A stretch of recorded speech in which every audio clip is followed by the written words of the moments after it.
2,500 years ago, a man sat under a Bodhi tree, determined not to budge until he saw all there was to see. Upon arising, now enlightened, the Buddha spent the next 45 years teaching a new and revolutionary way of seeing the world. The essence of his teachings, called the Dharma, was articulated in the Four Noble Truths, where he taught the path to the end of all suffering. Central to these teachings was an important notion that the Dharma is not just about humans. Rather, it includes all of the beings who share the earth. During the course of this film, we'll explore what the Buddha taught us about animals and our relationship to them.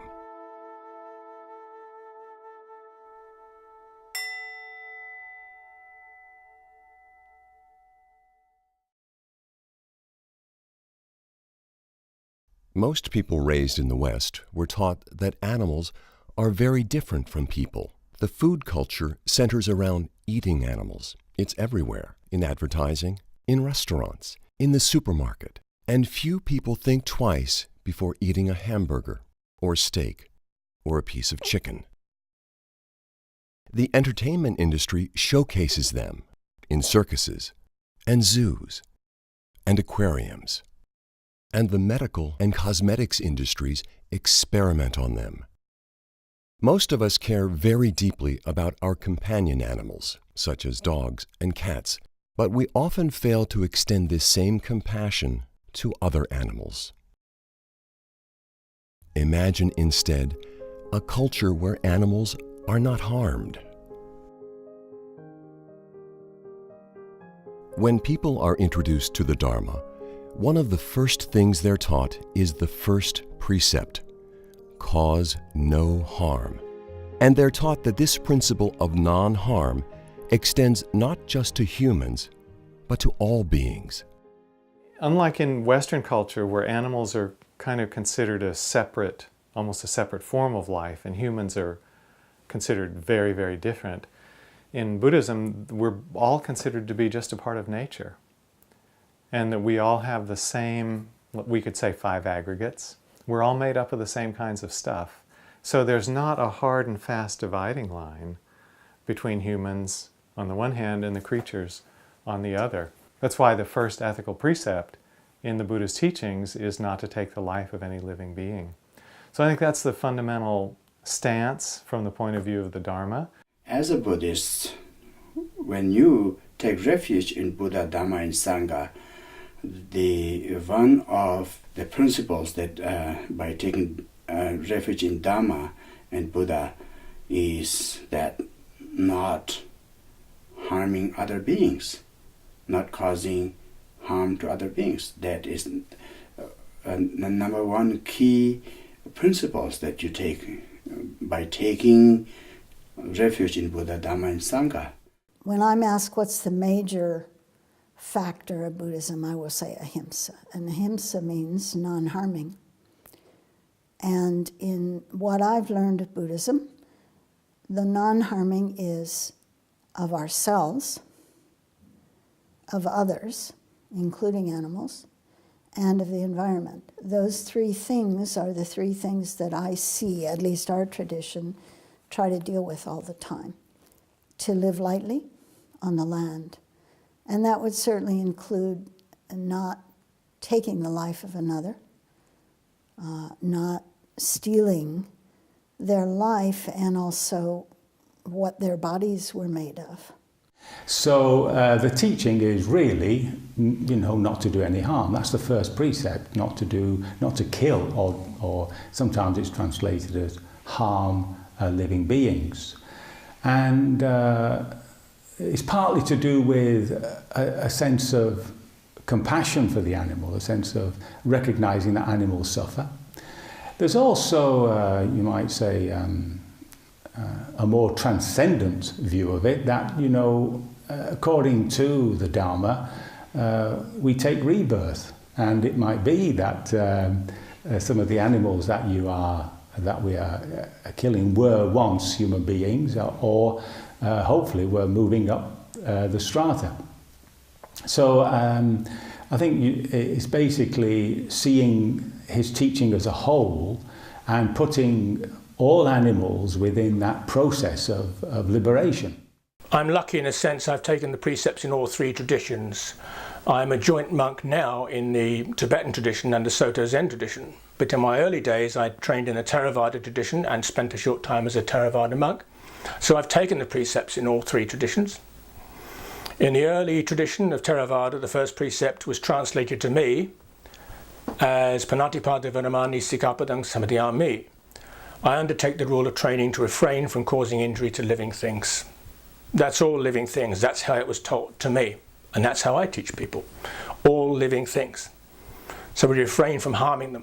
That's the same in the Tibetan tradition, because in the Tibetan tradition, the Vinaya is based on the early Patimokkha tradition anyway, so the precepts are more or less the same. The difference comes in the Zen tradition, where the first precept just says, do not kill. And this means do not kill the Buddha. Do not kill the Buddha mind, if you like. Do not do anything that hampers the growth and movement and flow of the Buddha mind, the Buddha nature, the Dharmakaya. So obviously the eating of animals and the interfering with the animal kingdom, exploiting it, does affect that precept, does block that flow, does get in the way of the flow of the Buddha mind, of the Dharmakaya.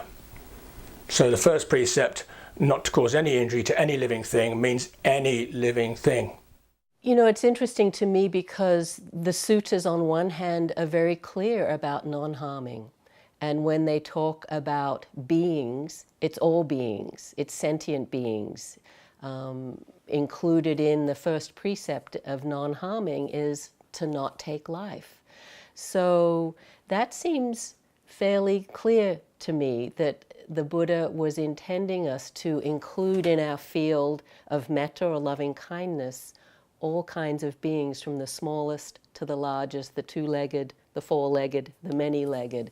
So that's really how I hold it, and certainly how I try to live my life. And I don't claim to be perfect. There are challenging situations about that. But the first precept of non-harming is really very dear to my heart, both as an attitude towards, you know, people that I meet, certainly, but as I said, to all beings, and really acknowledging that to each being, their life is precious. To practice compassion, to practice loving friendliness, metta, to appreciate, to develop appreciative joy of life. We always say we abstain from killing, one of the 5 precepts. So this precept applies to everybody. Buddhism has 2 main branches, Mahayana and Theravada. In both lineages, the Buddha talks about our relationship to animals and the fundamental question of the morality of eating them. In the Mahayana scriptures, the Buddha is unequivocal, addressing the subject in detail in the Lankavatara Sutra. For innumerable reasons, the Bodhisattva, whose nature is compassion, is not to eat any meat. Thus, Mahamati, whenever there is the evolution of living beings, let people cherish the thought of kinship with them, and thinking that all beings are to be loved as if they were an only child, let them refrain from eating meat. If, Mahamati, meat is not eaten by anybody for any reason, there will be no destroyer of life. Thus, Mahamati, meat eating I have not permitted to anyone. I do not permit, I will not permit. There are many different quotes of the Parasist Buddha talking about different lives and not eating meat. One of the very strong statement that Buddha had is, I condemn meat eating in all means. I have never approved of meat eating. I will never approve of meat eating. And I do not approve of meat eating for my followers. For all sentient beings are equal to me, like my only son. For bodhisattva vows, lay people can also take bodhisattva vows if they choose. Monastics have our monastic precepts that are different from lay people, or at least more elaborated than what the lay people take as the 5 precepts. But the bodhisattva vows, they can also take vows, and the bodhisattva precepts will prohibit meat eating, whether you're a lay person or a monastic. It's very explicit. So Buddha's main teaching is be vegetarian. Main teaching is don't kill animal, don't kill human body, don't kill animals, don't lying, don't stealing. Very nice, honest, compassion for other to take care, for how is I can do other to benefit. Only these things remember, he said. The Buddha also addresses the subject of eating animal products in the Surangama Sutra. Bhikshus who do not wear silk, leather boots, furs, or down from this country, or consume milk, cream, or butter, can truly transcend this world. In the Theravadan scriptures, only a few passages address the subject of eating meat. In the Jivaka Sutta, the Buddha discusses a notion called the 3 purities, saying that monks are not allowed to eat meat unless they know the animal was not killed for them. Jivaka, I say that there are 3 instances in which meat should not be eaten: when it is seen, heard, or suspected that the living being has been slaughtered for oneself. I say that meat should not be eaten in these 3 instances. I say that there are 3 instances in which meat may be eaten: when it is not seen, not heard, and not suspected that the living being has been slaughtered for oneself. So one of the monastic rules in Theravadan Buddhism is that monks are allowed to eat meat. And I think that was a very practical thing at the time of the Buddha, as I understand it, because of the simple concept, beggars can't be choosers. And we have these penniless, wandering vagabonds who need to sustain their bodies in order to carry on their Dharma practice. If they went from house to house and said, no, I have to have a special kind of food, no, don't give me that, it would have been much harder for the lay community to support them. So the Buddha said it was permissible for them to eat meat as long as they didn't know, hear, or suspect that the animal had been killed specifically for them. If they suspected that or knew that, then they weren't allowed to eat that meat. So I think what the Buddha was saying is that as agents, we shouldn't, where we have a choice, we shouldn't be involved in that chain of killing. Even though the bhikkhu had not done the killing and someone else had done that, it was still considered improper if it was killed with the bhikkhu in mind. In a modern consumer society, when we walk into the supermarket, one has to wonder, who have those animals been killed for? And as an average consumer, it often feels to me like they were killed with me in mind if I buy that meat. So an updated understanding of that could be in this modern consumer society. By buying meat and fish products, we're participating in that same chain of killing that the Buddha recommended against. And so the rule was made that if you didn't kill the animal yourself, you didn't request it to be killed for you, and you are not aware that it was killed on your behalf, then karmically you are pure, because you were just wandering around through the villages collecting whatever people happen to want to put in your begging bowl. But in a situation where actually you are in charge of what you can eat, and you go into butcher shops and you buy meat, then in a way the very fact that you're buying it is saying that you are subscribing to the whole culture which rears meat to be killed for consumption.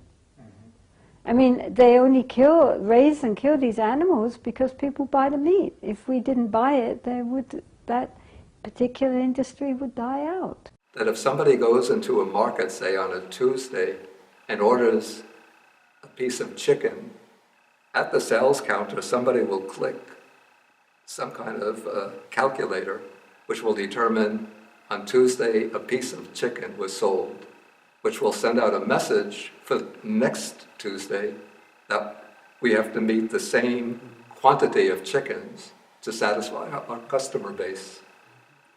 You know, so even though when you order the chicken on Tuesday, you're not responsible for the death of the chicken that's providing that meal on Tuesday, but in an indirect way, you can be sending a signal that next Tuesday a chicken should be killed to provide food for the customers.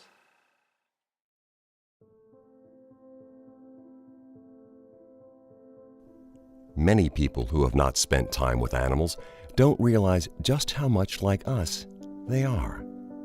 They're smart, sensitive, emotional, and it doesn't take long to realize that every animal has his own unique personality. However, despite their being sensitive, we often treat animals with extreme insensitivity, even cruelty.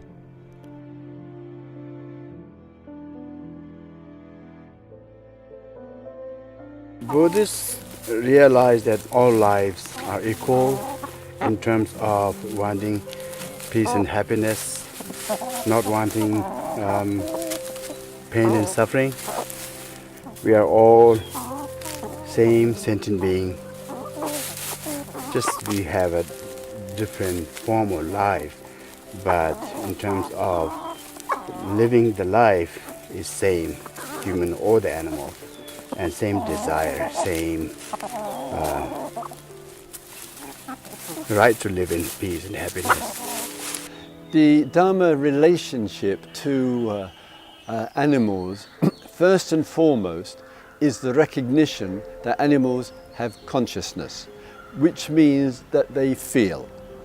Animals is like ourselves. They also appreciate the kindness. They also fear of death and avoid sufferings, and also desire for happiness.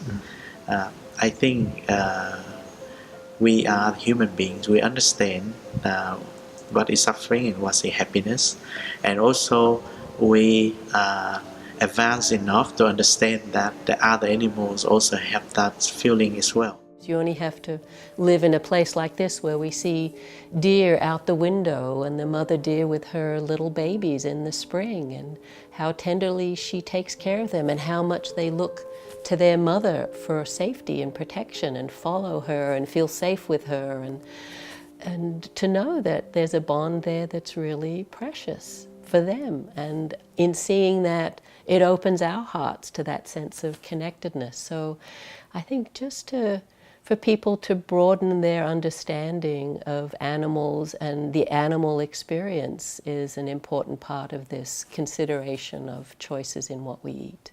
These animals are sentient beings that live, have their lives. And so I want to be able to treat the animal world with great respect, with great kindness, and that they have just as much right to be here as any other being. For most of us, besides our companion animals, our main relationship to animals is the food we eat. Yet because the process of food production is hidden from sight, it's easy to avoid the connection between the food on our plates and the animal she once was.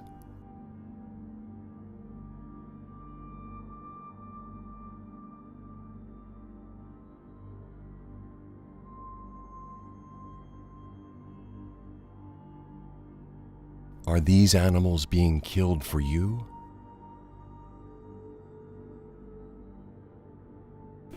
And normally people have no idea what animals go through.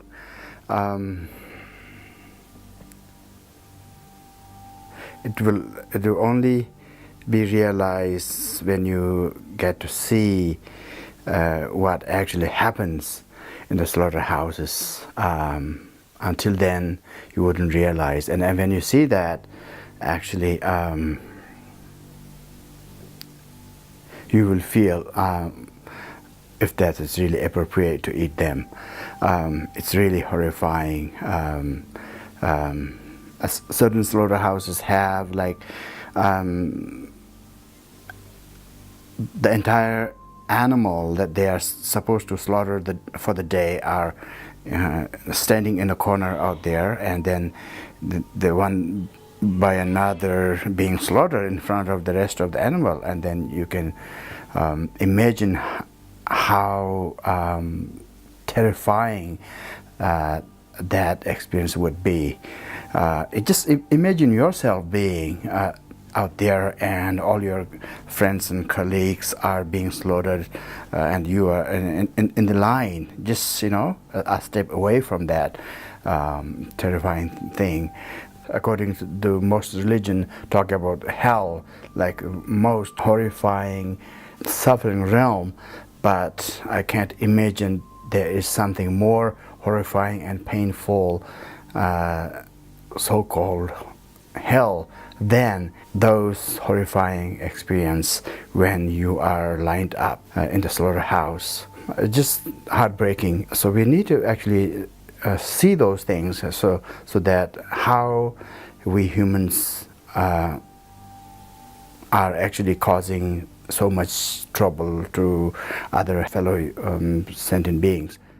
It's said that throughout the average lifespan of an American who lives to be maybe 75, he or she will be responsible for the deaths of 15,000 animals, from large to small, on an average American diet. So that's a lot of killing, that's a lot of karma to be responsible for.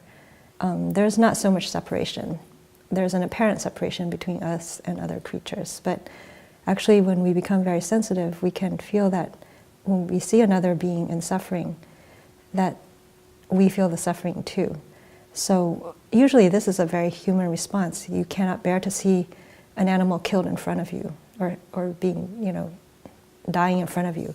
Well, just as I wouldn't particularly like someone to kill and eat me, I don't think any being wants to be slaughtered and killed and eaten. And especially considering the manner in which animals are killed in this day and age, the terror and trauma that they go through in the process. How can we sit down and eat them? The Buddha really expressed his teaching, or reduced his teaching, in a very simple formula. He said, in the Pali, it's dukkha, dukkha, nirodha, it's 3 words. He said that he basically taught suffering, which means how it arises and all that, and the end of it, how we bring it to an end. Now, anybody in contact with suffering is moved by it. There's when we see somebody suffering or an animal suffering, there's a resonance in our own hearts which connects us with that suffering. We can call it a sorrow, and that sorrow drives us to try and do something about that person or that animal. I don't think that by my eating vegetarian or my becoming vegetarian, being vegetarian or my other people becoming vegetarian, the world will stop killing. No matter how many people become vegetarians, the world will not stop killing. But we can minimize the amount of animals raised in farms for killing. The number of animals slaughtered can come down if people become vegetarians. a lot of people pay attention to the precept about not taking a life, and that makes sense. That's kind of obvious. Almost every world religion has something about not killing, and there is no asterisk. It doesn't say humans. It says thou shalt not kill. Same with the Buddhist precepts. It doesn't say just humans. It says we shall not take breath away. We should not take a life. But the precept that gets very little attention, that I think is very important and related to that, is the precept of not taking that which is not freely offered. Because when we take cow's milk, that milk was created by the mother cow for her offspring. And when we take that milk away, we are taking that which is not freely offered. And when I say not freely offered, it's not freely offered for a number of reasons. There's a price the cow pays. The baby is taken away from the mother soon after birth, within days, so that we can take the milk. And I find that heartbreaking. And I've heard cows crying for one another. The mother cow is just belting and screaming for the baby, and the baby is crying for the mother, and it's heart-wrenching. We do that routinely so that humans can take the milk. To me, that is stealing. Also, we take the life of the cow in that after her production falls and she's not as productive as she was, that's another way we're taking her life, and we're taking that which is not freely given. It's not freely given because she gives her life for the milk industry. Even on the most humane farms, even where the cow is treated beautifully during life, she is repeatedly impregnated, repeatedly impregnated. It's a 9-month gestation, just like humans. She gives birth, and then the baby's taken away. And she has to be repeatedly impregnated so that she will keep milk flowing at the production levels that we've bred them to produce, and it's unnatural. So they're frequently uncomfortable. The udders are frequently distended and get mastitis and other problems. And we're stealing the milk from the baby whose milk it should be. If you look at the life of a chicken raised for her eggs, they're all born in incubators. They don't have the benefit of their mother nurturing them. And then, of course, half of your little chicks are going to be males. And those male chickens that are raised for their eggs are not going to be good flesh producers. They're small animals that put all their nutrients into producing a large number of eggs. So the little male chicks are just ground up alive when they're less than a day old. And the females that are kept, then they have the tips of their beaks seared off. They're debeaked. And then they go live in a cage. And that's where they stay for 1.5 years, 2 years.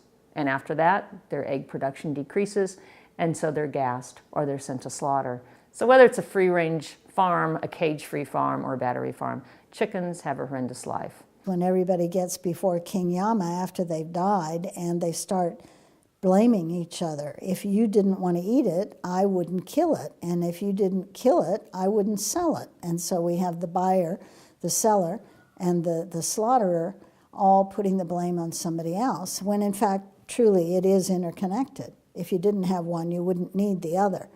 I see that argument as modern, but I also see it as ancient. If you care about suffering, if you care about your own suffering and the suffering of others, then you want to know what that person, that other being's experience is. And you don't want to turn away, right? You want to know. You want to know how am I acting? What am I doing that I may not have been aware of that's creating difficulty and suffering? I think that would be true for anyone who cared about suffering. And you don't have to look very far or hard to see the suffering that comes, obviously, from killing animals. In the Dharma, part of what we're encouraged and invited to do is to turn towards suffering and not avert ourselves or turn away. We want to see what's the cause of my suffering and what leads to the end of suffering.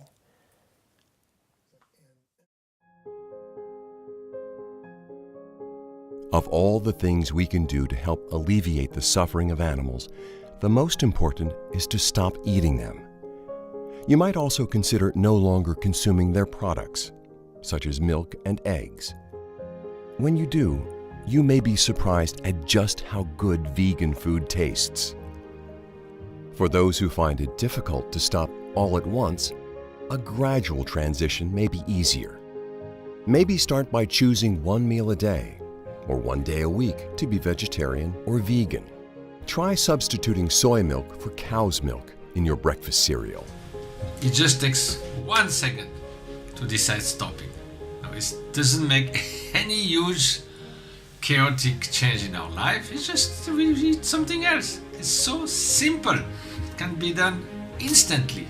So less effort for the very big result, ethically, for the animals and the poor people, for the planet, for our own health.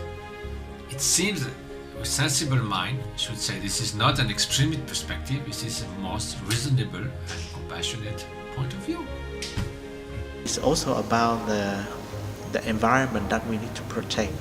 The environment, not just about water and atmosphere, greenhouse, but it's also about forest, it's also about other form of life that we need to protect because it's an important ecosystem. So I think vegetarians is a very holistic approach that for us to embrace all that awareness and also the kindness and compassion practice are very much together in a very holistic way. The point with vegetarianism is that in this modern day and age where food is so easily obtained, there doesn't seem to me to be too much excuse to eat any kind of food which has caused pain to another being.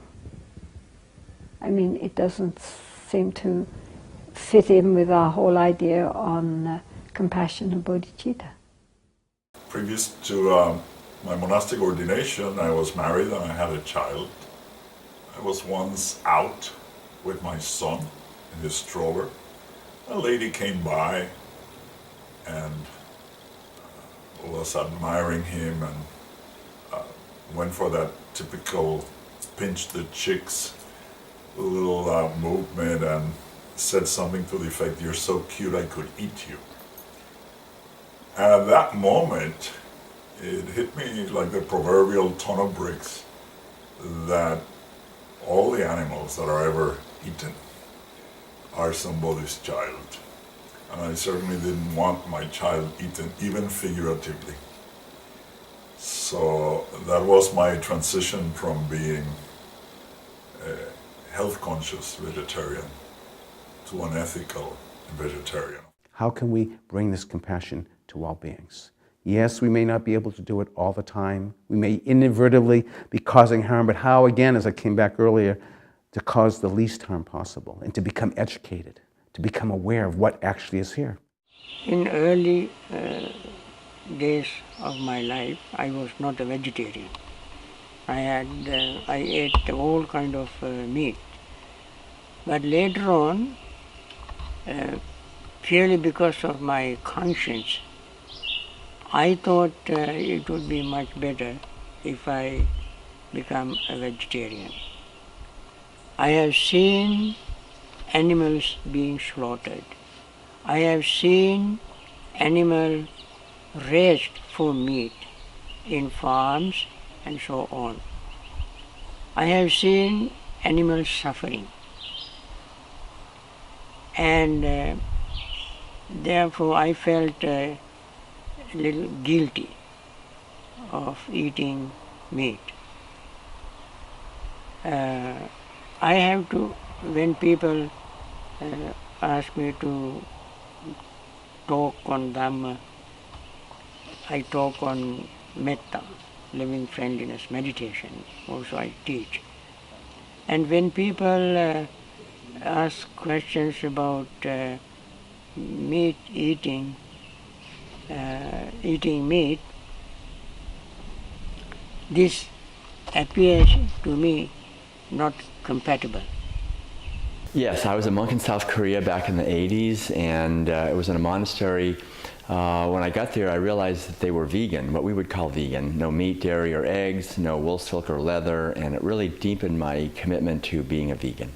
The practice of plant-based eating had been going on for centuries, maybe for 700 years, and it was part of the practice of deepening meditation, the idea that it's difficult to go deep in meditation if I'm acting in ways that are not ethical, and harming other living beings disconnects me from the root of compassion and meditative equanimity. We're all raised in a society where we're forced to disconnect from our natural wisdom and compassion. If say I'm no eat meat, 1 year I no eat meat, that's also good benefit. say I'm 1 month no eating, that's also good. I'm not eating one day, also benefit. Then eat. Completely whole life no eat, that's the best. When you do go vegan, not only will the animals thank you, so will your body. It's often easy to find products that are not tested on animals and do not contain animal ingredients. Look for the words, "not tested on animals," or "no animal ingredients," or look for the cruelty-free logo. An excellent book on animals and the Dharma is The Great Compassion by Norm Phelps. If you would like more information, the Dharma Voices for Animals website has a resource page with many helpful recommendations. If you've ever been on a Buddhist retreat, you were probably reminded to refrain from harming insects, such as spiders and mosquitoes, as part of the first precept's principle of non-harm. Try extending this practice into your everyday life. If animals come into your home, consider trapping and releasing them. Another thing you can do is talk to people about our relationship to animals, engaging them one-on-one or starting a discussion within your Sangha. You can also arrange for a screening of this video. Talking with others about this issue is an opportunity to practice right speech. It's important to always be respectful and make it clear that you are not telling people what to do or judging them. Instead, you are simply asking them to consider this important issue. When people reach this point in their practice where they're investigating the question of vegetarianism or veganism, they really have to examine it from a lot of different alternatives. What foods are they familiar with? What foods are they comfortable with? What foods do they have access to on a daily basis that will really strengthen their body and support their health? It may take some time as they wrestle with the ethical question, as they experiment with their diet, to figure out what's going to feel best for them in the long run. I really think it's important for every practitioner to approach that in an open-ended and pressure-free way so they come to their own understanding about it. So I don't think from myself or my friends who are vegetarian that we have a judging attitude to people as they explore that. The choices we make about whether to eat animals or not is such an important decision, not only for the animals who suffer so terribly, but also for ourselves. The law of karma. Buddhists worldwide should be at the forefront of this discussion. And yet, it seems that no one is talking about this. I'm very grateful, though, to a number of Buddhist teachers around the world who have been recently identifying themselves as vegetarian or as vegan, and also sharing with their sanghas and with their with the folks in the retreat centers that it's the Buddhist teachings on non-harming and compassion which leads the teacher to deciding not to eat animals. As you know, it's very interesting. I have made a choice due to this, my own sense of the sensitivity of beings to try to cause the least harm and to not eat them. And actually, I don't even wear them. And I don't want to use any products that are part of them in there. But I also know, I wear these clothes, I use a phone, I drive a car, and it could be also part of exploitative labor. I mean, it's impossible, as I said earlier. It's impossible not to cause harm, but how can I cause the least harm? And let us make a conscious choice. So, my dear friends, sisters and brothers, colleagues in the Dharma world, I invite you to bring awareness and let your awareness in these teachings of the Dharma inform you. I've spent a lot of time trying to understand why it's so hard for people to become vegetarian. It's come down to, for me, two main reasons, both of which are Buddhist concepts. The first is conditioning. We're taught that it's okay to eat animals. We're told by our parents, we're told by society, it's constantly reinforced. And when we're conditioned our entire lives to see things one way, it's hard to see them another. And this really goes to really Buddhist training, where we spend our time reconditioning ourselves. But it does start with an intent to recondition ourselves. And it's a process. And I think the second reason, and probably the biggest reason it's so hard for people to stop, is desire. And it's not a simple desire. It's craving, it's clinging, it's attachment. We like eating meat. We like the way it feels. We just don't want to give it up. And this, of course, goes to the heart of the Buddhist teachings, the Four Noble Truths, dependent origination. And we know that desire is the cause of suffering. In this case, the cause of your suffering and the cause of the suffering of other beings. And it's only through overcoming desire and giving up our attachments that we can put an end to suffering. It's what we do that defines us. It's how we act and how we behave that defines us as Buddhists, not what we say or chant about or what pictures we have. So we really have to wake up to what we are and what our responsibilities are and be honest. It's very difficult to be honest and just look at yourselves, those who eat meat, just reflect. It's because you like it, isn't it, really? I've heard people say, I'm just not ready to give it up yet. So that's an honest answer. One could explore that, and there could be a lot of what's going on if you were to unpack that. You know, what's holding you on to that? If you've gotten to a point where you can say, I'm not ready to give it up, that is saying, well, there's something really, maybe I would want to entertain or that I could, but I'm not quite ready to go there. Interesting place for someone who can say, I'm not ready to give it up. So you know you're causing harm or there's something about it. I would see that as to be a really rich and fruitful area for investigation.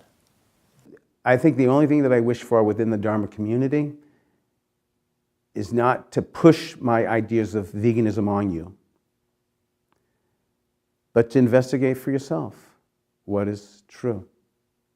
And to know that when you're eating a burger or meat, it's flesh and it's the skin of an animal, and let that not be denied. And so I don't want to be critical of my sisters and brothers in the Dharma, but I do wish for you all to look very closely at what actually it is that we're putting in our mouths. Our relationship to animals provides an excellent opportunity for developing our practice. By being continually mindful of how our actions impact animals, we can cultivate compassion and non-harm and other wholesome Buddhist qualities. And it's always been my preference to be vegetarian since I became a Buddhist. Compassion is always defined very simply with the same fixed expression, which is it's the quality of the heart, or it's the quality that makes the heart of a good person tremble with the suffering of others, and it's the wish to alleviate the suffering of others. So it would seem to me sort of intuitively that if one has this deep quality of compassion, that one doesn't want others to suffer, and one knows that either ordering meat or consuming meat is going to, through some chain of causation, bring about even the cruel upbringing and the slaughter of animals, that out of compassion one would adopt vegetarianism. So that's why it seems to me that if one takes the ethical principles of Buddhism, in my own reflection, and tries to be strictly consistent with them, it would seem to entail an obligation to observe vegetarianism, at least in countries where one does have an option. The heart of the Buddhist path is compassion. That means to value others. If you value others, you value their well-being and you're concerned by their suffering.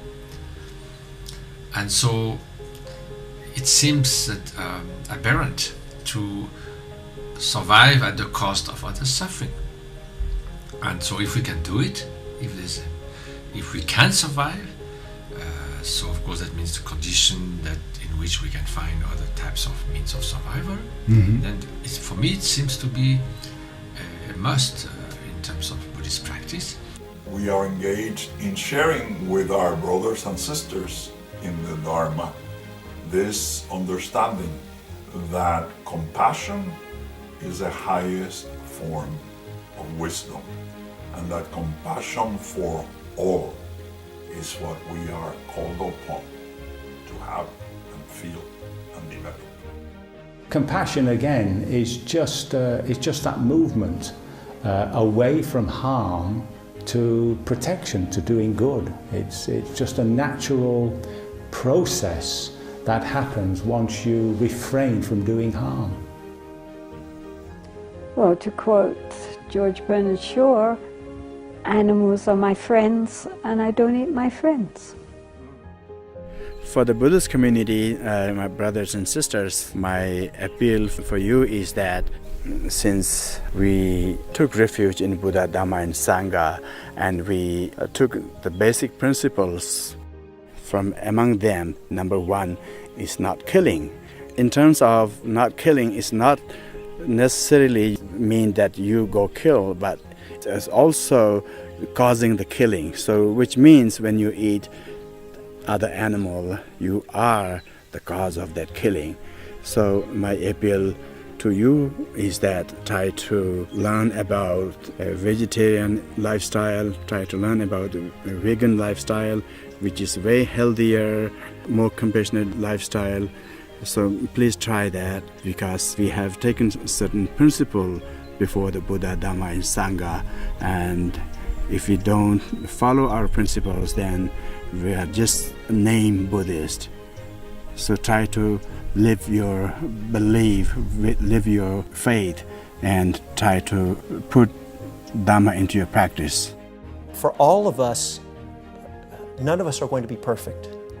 We're going to have places, but what happens is our awareness and our deepening in our ability to actualize the first precept of non-harming, it grows as a fruit of all the other parts of Dharma practice that we're doing. So the basic sense of compassion is also explained in the Metta Sutta when the Buddha said, just as a mother protects with her life her child, her only child, so with a boundless heart should one care for all living beings. Just like us, animals want to live lives free of pain and suffering. And it is up to each of us to make choices that respect all of the creatures of the earth.